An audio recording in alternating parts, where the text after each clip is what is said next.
soft smile. Hi, lovelies and beautiful exoticals. I hope you had a wonderful day and a cute little Halloween. So, recently, I saw a post on TikTok where this unambiguous dark-skinned black woman said that light-skinned couples look like siblings. And in the comments, a bunch of unambiguous dark-skinned black people were agreeing and talking about light-skinned couples like our existence is an experiment. And it reminded me of when I was doing my undergraduate, because I had an ex back then, light skin, hazel eyes, tall, curly hair, and me, very light skin, afro curly hair, and a slim hourglass body, like a UK size extra small. Seeing that post just made me realize how people, especially unambiguous dark-skinned black people, treated my previous relationship. It was so parasocial. Like, I wasn't the only person dating in my school. But the obsession, it was a lot. And honestly, that was the main reason we broke up. So I'm going to talk about it. And also how to not let people get into your relationship no matter what. Maybe I'll talk about that in this video or the next one. So let's start with how we met. We were both studying the same course. It's related to healthcare. We started talking, and 2 weeks later, he asked me out. With a bouquet of red roses, a red hair bow he made himself, and a pretty necklace. I know some of you are probably thinking, that's fast. But I don't believe in talking stages, because talking stages lead to situationships. What can't we talk about while we're dating that has to be done in some talking stage? Plus, it's not like I got engaged or married after 2 weeks. I set boundaries. We didn't even kiss until 3 months in, until I was comfortable with who he was as a person. And just to say, I'm not an advice channel. I'm just speaking from experience and giving tips based on what I've learned, because I really believe in learning from other people's experiences to save yourself from trouble. Anyway, within 3 or 4 days, my ex and I became the topic of the whole school. Like, I could be walking and hear people whispering my name and his name. Mind you, there were thousands of students. We weren't the first couple in that university. But I thought, okay, maybe they're just bored. People gossip. I was wrong. 2 days later, my so-called best friend came to me saying about 10 girls in her room were talking about how I took him from someone, that this girl liked him. And then she told me, you should break up with him. You look weird together. I was shocked. So I went to my ex thinking maybe he knew some girl that liked him. And he was like, funny enough, I was going to ask you the same thing, because apparently a lot of the men in his flat were acting strange towards him, saying things like, what did she see in you? Or, is it because you're light skinned and she is also light skinned that is why she chose you? 2 of them even said they'd asked me out, and I said no. All this within 10 days, which honestly proves something. Unambiguous dark-skinned people tend to put us on this pedestal and act like light-skinned couples shouldn't exist together. Mind you, I wasn't the only one dating.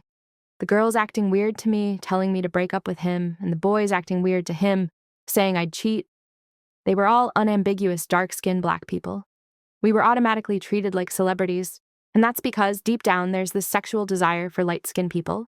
So when they see light-skinned people together, it feels like something's been kept away from them, like we're keeping the good things within ourselves.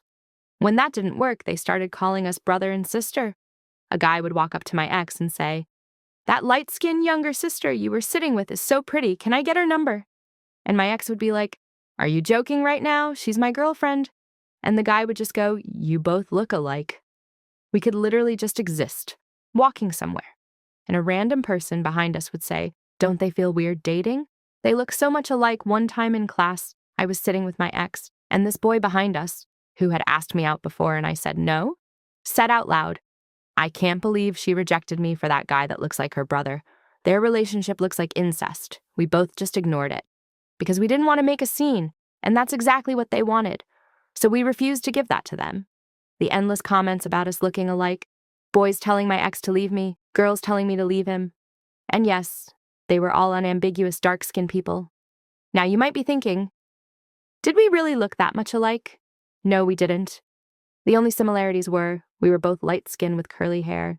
So that whole siblings thing, it's just to scare light-skinned couples away from each other and push the narrative that light-skinned people should only date dark-skinned people. Then came the bleaching rumor. Slight sigh.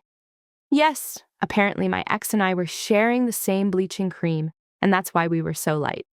Unambiguous dark-skinned women would come up to me asking what lotion I use because I look pale. When that rumor didn't hold, because, well, Our skin was even, no dark knuckles or dark feet. They said we were albinos, and that our kids would look too pale and weird. Like, do you know how weird it is for people to be obsessed with a non-existent child's skin tone? My ex and I had barely been dating for 2 months. This is another thing. They see light-skinned people being together as a kind of cult, like we share some secret. There were so many instances. I could honestly make a part 2 about how our relationship became a celebrity gossip. And the main reason that motivated me to make this video is because of the Aisha and Steph Curry discourse that's been circulating online. People are saying Aisha isn't a good wife, Steph is a good man, which is fine. I don't know them personally. And that Aisha always complains. So during my relationship, my ex was good to me, financially, emotionally, and you know everything. People saw him giving me gifts all the time, flowers, jewelry, clothes, little things I liked. He even made coding of him gifting me flowers digitally or getting me merch of things I loved, especially this animal I was obsessed with. Everyone saw that. That was the financial side. Emotionally and physically, he was also very good to me. People called him the perfect boyfriend. And honestly, he was almost perfect. No one's perfect. But yeah, he really treated me well. A lot of guys started looking up to him.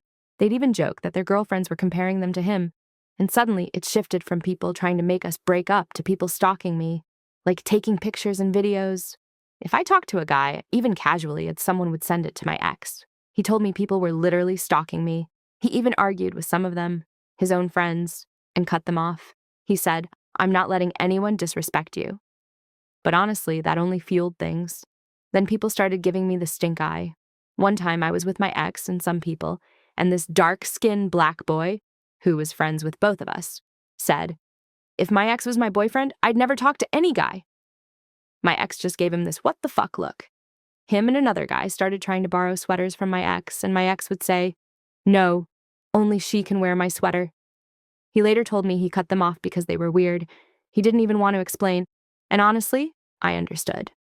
Then there was this time. I was watching a movie with a guy friend in a public space, and someone took a picture, edited it, and sent it to my ex saying I was being intimate. It was vindictive. I was shocked. My ex didn't believe it, thankfully. But the stalking, being watched like a celebrity, made me so anxious. And you could say, oh, they were trying to break your relationship. But no, they were trying to break us as individuals. Thankfully, I had good friends and an ex who actually reported them. Some people got suspended. Some got community service. Imagine telling your parents you got suspended for stalking a random couple. There were people, both girls and boys, telling my ex to cheat on me, saying things like, "She's too beautiful. She must have other guys," and "You should humble her so she doesn't think she's all that." They weren't even his friends, just randoms. It's the same energy as those dark-skinned men thirsting over Steph Curry while bashing Aisha for existing as anything more than Steph's wife. They project their insecurities. They give unsolicited advice. In this video, I focused on my ex being fangirled and me being on the receiving end. To be honest, we were both on the receiving end. We were both fangirled, stalked, and put down at the same time. Yep, very much like a bipolar society. So this is part 1. In part 2, I'll talk about my ex being on the receiving end and me being fangirled, plus the solutions and the mistakes I made that no one should repeat. Before someone comments, "You made this up because it sounds like a movie," I don't blame you. My life is very interesting. Too good to be true, too dramatic to be real, but I can't make this up. This is my life, and it actually happened. My school was a private university. Most students were very well-to-do, like elites of society. The rest, about 20%, were there on scholarships. And yes, it was a big school, not a small population. Thank you for listening to this video. Comment your thoughts, your opinions, and if you can relate, not just as a light skin exotical, but also as a dark skin or caramel skin exotical. Bye, beautiful exoticals. Do not forget to be thankful always. It is a nice self-relieving technique.